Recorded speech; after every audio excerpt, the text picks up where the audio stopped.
watching NewsX. I'm Rishabh Gulati. Ladies and gentlemen, regardless of all the politics and the to and fro and the grandstanding that is already happening and is going to get even deeper into our fingernails over the course of the next 2 months, there's one core, undeniable fact.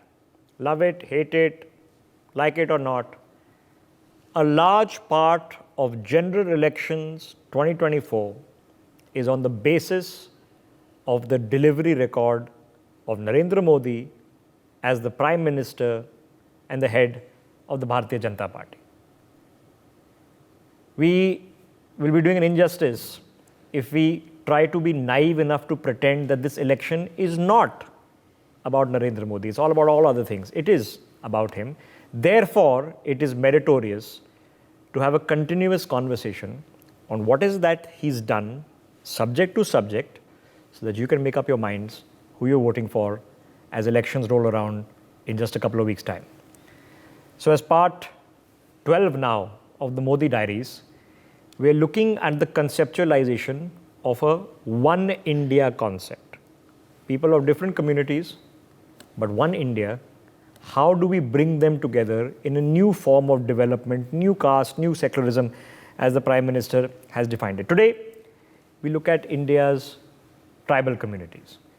As you already know and has been covered, 24,000 crore rupees of a package has been announced primarily for the development of tribal communities in state-specific regions, of which the first installments of the tribal welfare scheme, 550 crores or 1 lakh rupees each, have already been dispersed as of January this year.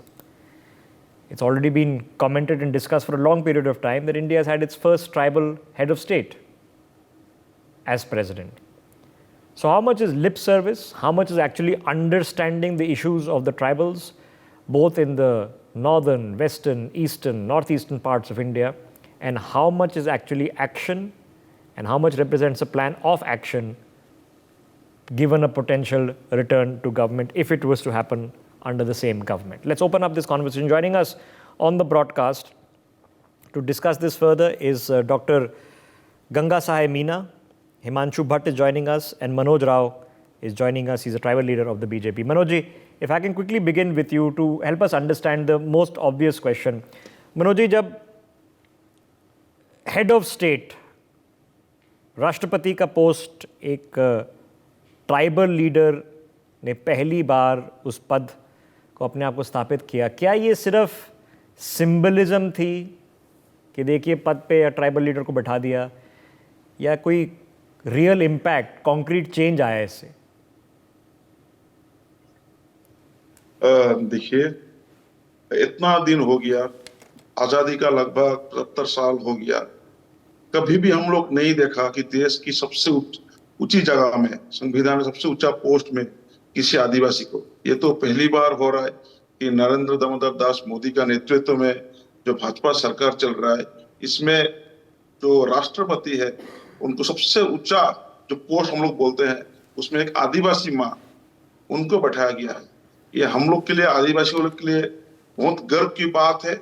ये Bharatiya Janata party की दान है, ये हम लोग को इतना ऊंचा सम्मान मिल रहा है। ओके, तो मेरे तरफ से ये बहुत बहुत बहुत धन्यवाद मोदी जी को। ओके, तो आपके हिसाब से, हमारे लिए थोड़ा टैबुलेट करिए, आपके हिसाब से प्रधानमंत्री मोदी के कार्यकाल में अब क्या क्या हो गया है?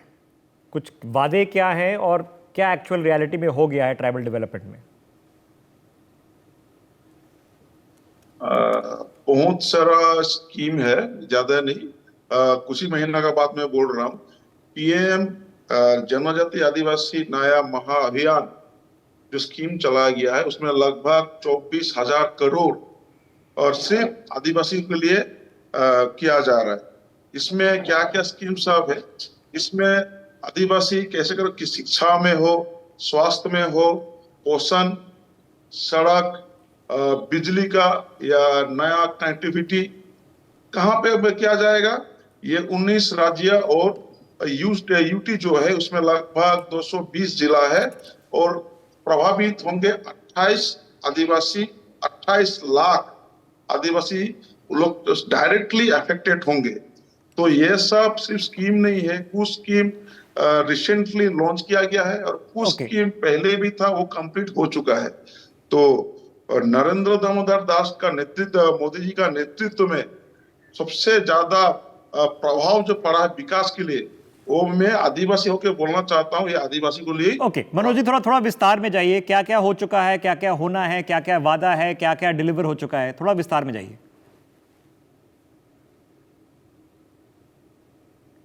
अगर हम लोग देखें तो मोदी जी का थिंकिंग क्या है, भारतीय जनता पार्टी का थिंकिंग है कि गांव की सबसे दूर और किसी का घर है और उस घर की डेवलपमेंट किया जाए, उसका अगर विकास किया जाए तो पूरी देश का विकास होगा। उस घर में बिजली मिले या ना मिले, इसका इंश्योर मोदी जी किया है। बिजली की व्यवस्था किया है, कोटा मतलब घर का व्यवस्था किया है, रेशन का व्यवस्था किया है, गैस का व्यवस्था किया है। उस गांव की उस कोने की घर की जितना सुविधा हो सबको मिलना चाहिए, इसका गारंटी मोदी जी किया है। उस गांव का, उस गली का, उस ओके घर अगर डेवलप, उसके अंदर अगर विकास पहुंचे तो उस जगह का जाने के लिए जितना घर होगा सबका विकास होगा। उस गांव का अगर विकास होगा तो राज्य का विकास होगा, राज्य का विकास होगा तो देश का विकास होगा। तो एक आम आदमी के लिए जो जो जरूरत है, लगभग हर चीज नरेंद्र मोदी दास उसका ओके नेतृत्व में भारतीय जनता पार्टी वो प्रोवाइड करवा ओके रहा लेकिन है सेंट्रल गवर्नमेंट। मनोज जी देखिए, जो ऑपोजिशन के लोग हैं, जो आपके क्रिटिक है, वो कहते हैं देखिए इलेक्शन आता है, नेता लोग वादे कर जाते हैं, सरकारें भी वादे कर जाती हैं, डिलीवरी मिशन क्या है? हर साल कहीं ना कहीं इलेक्शन हो रहा है या इलेक्शन आने वाला है, इलेक्शन खत्म हो चुका है, लेकिन जो स्कीम सब दिया जा रहा है वो कंटिन्यू हर महीना, हर साल या हर दिन बोले कहीं ना कुछ नया स्कीम आ रहा है।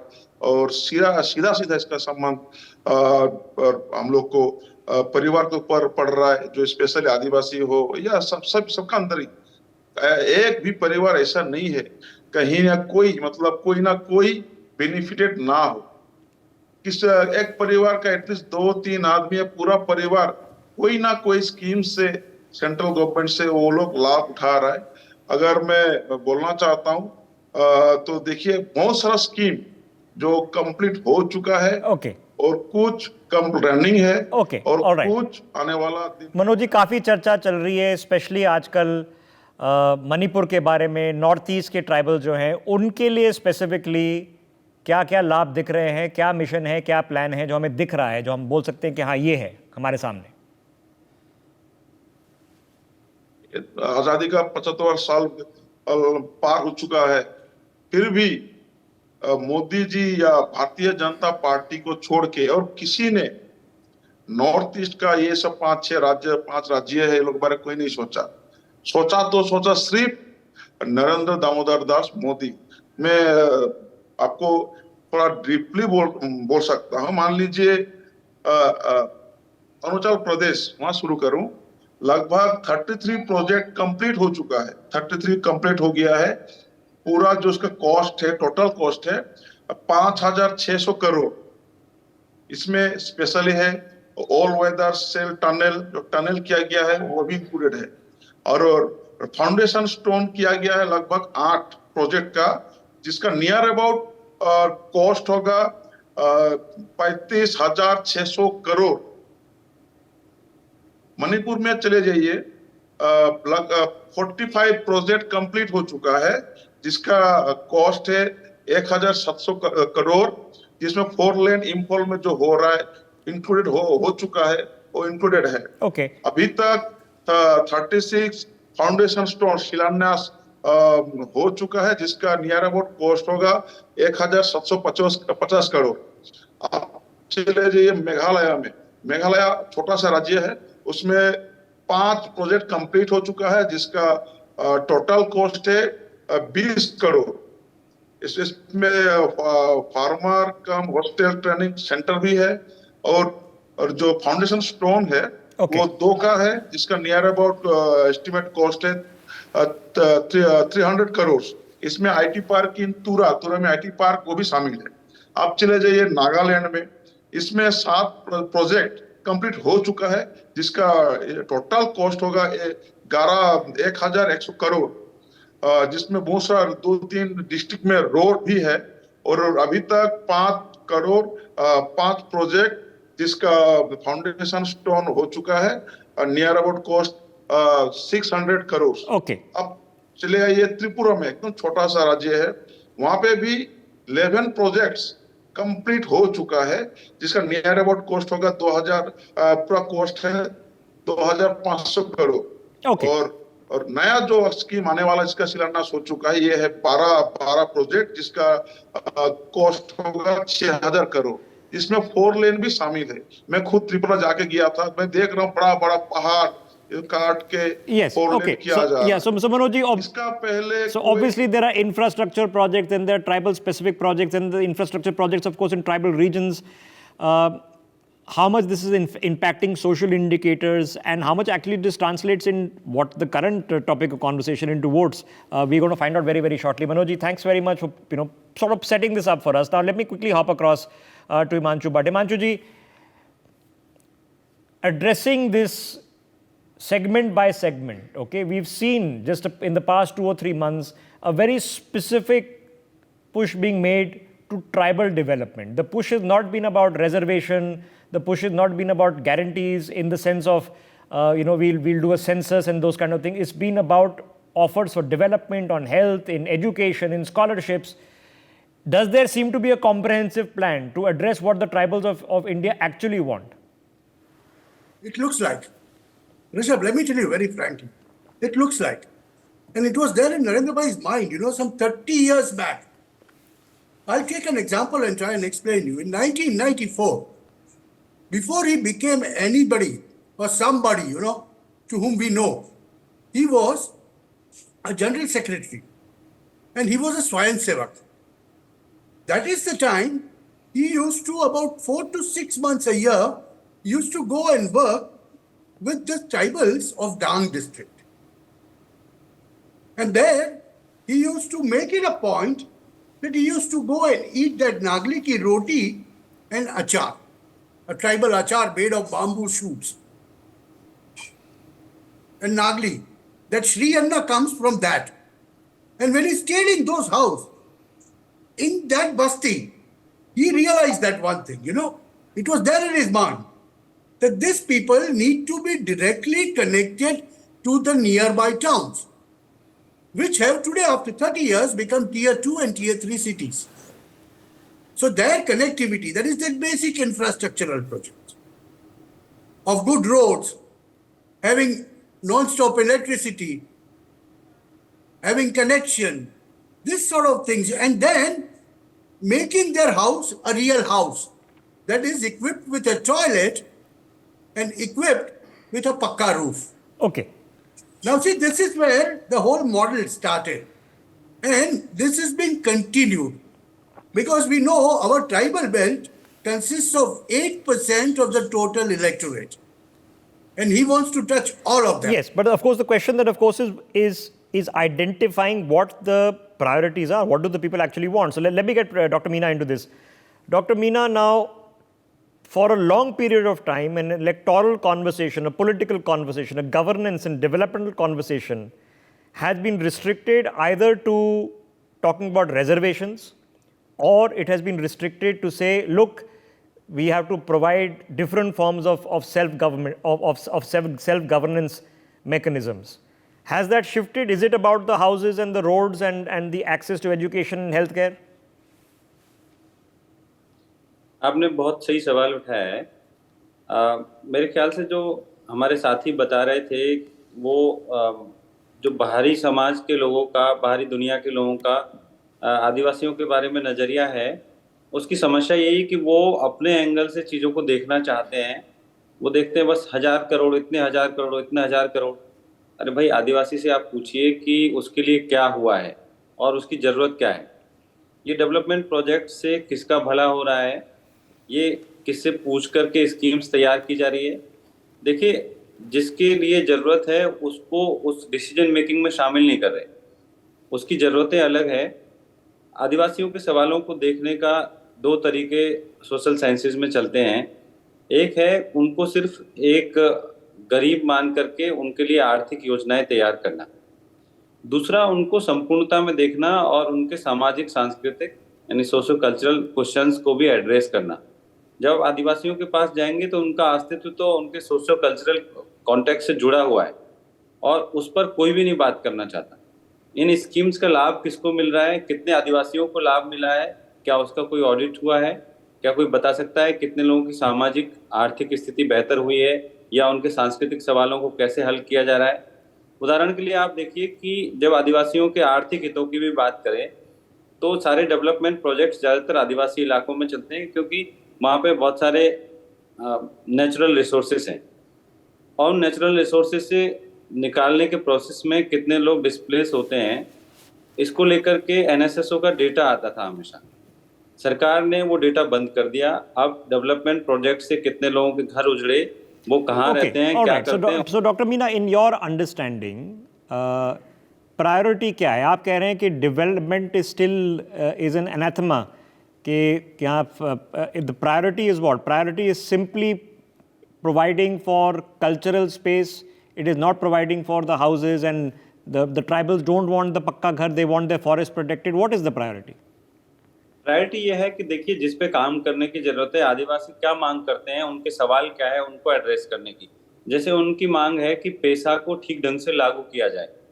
जो पेशा का कानून है वो ग्राम सभाओं को, जो कि कॉन्स्टिट्यूशन ऑफ इंडिया के हिसाब से ही ग्राम सभाओं को मजबूत करता है, उनको डिसीजन में भागीदार बनाता है और सारे फैसले दिल्ली से या रांची से या रायपुर से नहीं होंगे।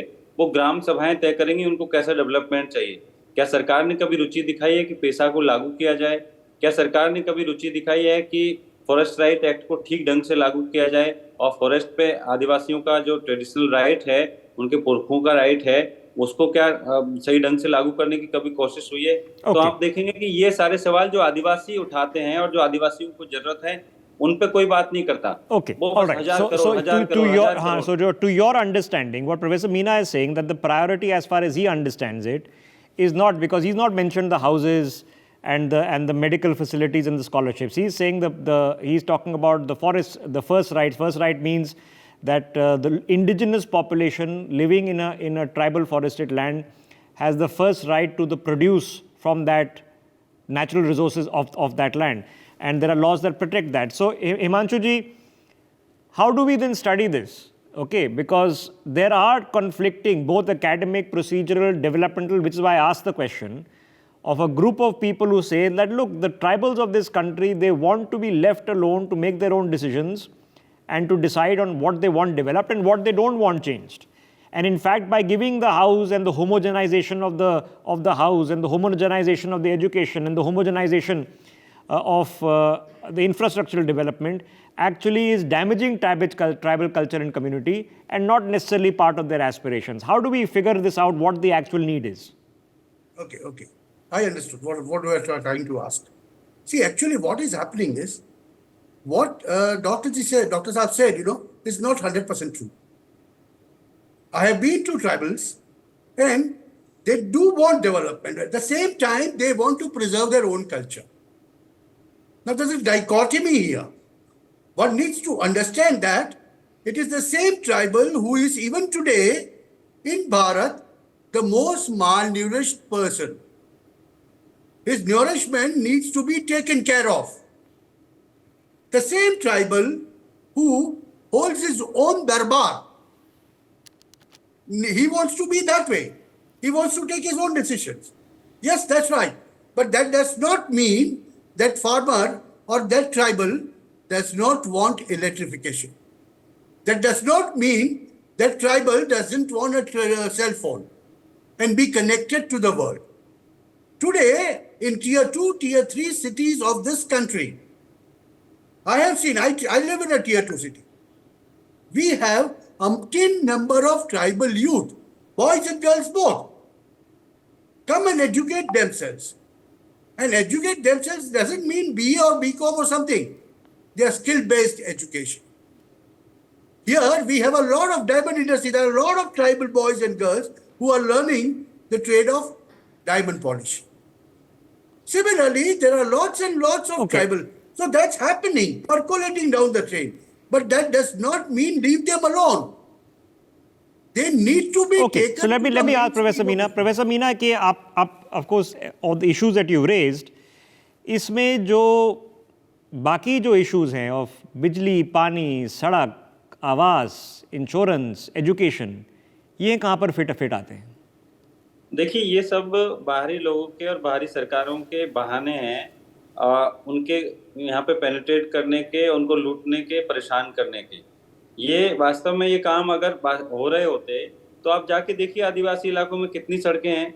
आप झारखंड के बहुत सारे मीना जी, यही तो मैं I am trying to identify the issue is के आइदर हमारी थ्योरी फिलॉसफी हो कि ट्राइबल एरियाज को छूना ही नहीं है, या हमारी थ्योरी फिलॉसफी हो कि वहाँ पर डेवलपमेंट इंफ्रास्ट्रक्चर, घर, आवास, जल, पानी, इंटरनेट लाना है। दोनों में से क्या करना चाहिए? जो चीजें लानी है तो पहली बात है कि उनको वास्तव में लाइए, दिखावा मत करिए उनका।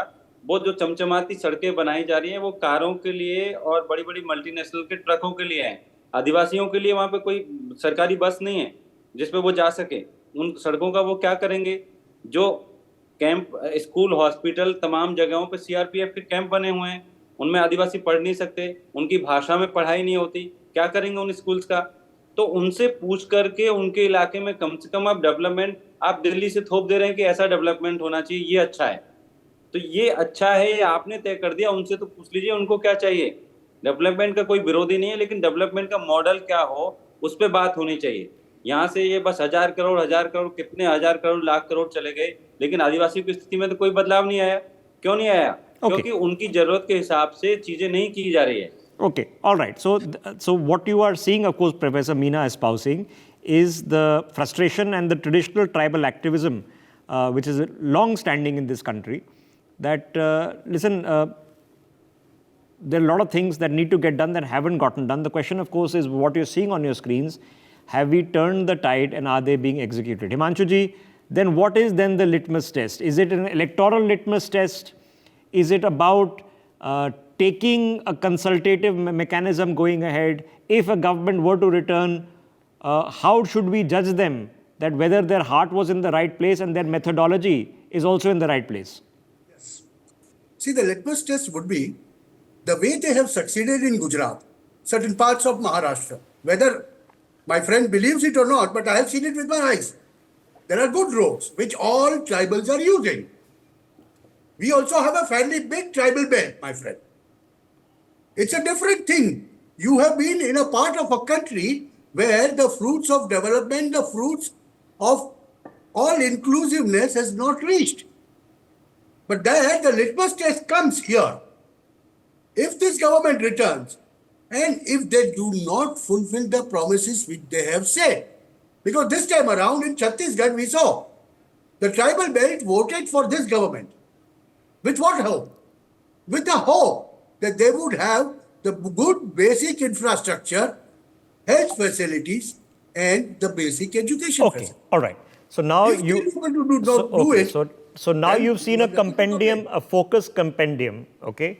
Both for people watching the broadcast who might be from tribal communities, tribal families, and those who are interested in the welfare of tribal communities, which should be a lot of people, of what has actually been put on the table, what has been implemented, which you're seeing on your screens over here. You heard perspectives on the story, and there remains clearly a theoretical divide on whether tribal communities are best left alone, whether any kind of development, any tree you cut to build a road is actually damaging and for other interests rather than tribal development, or do you go there and build the schools, hospitals, and colleges and houses and provide the insurance and other schemes that are required, provide internet and electricity and all these things.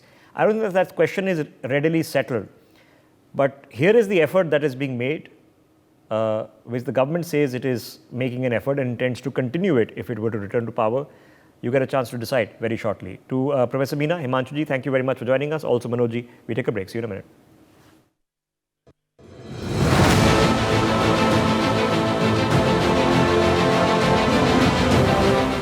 For more such videos, subscribe to the NewsX YouTube channel, hit the bell icon.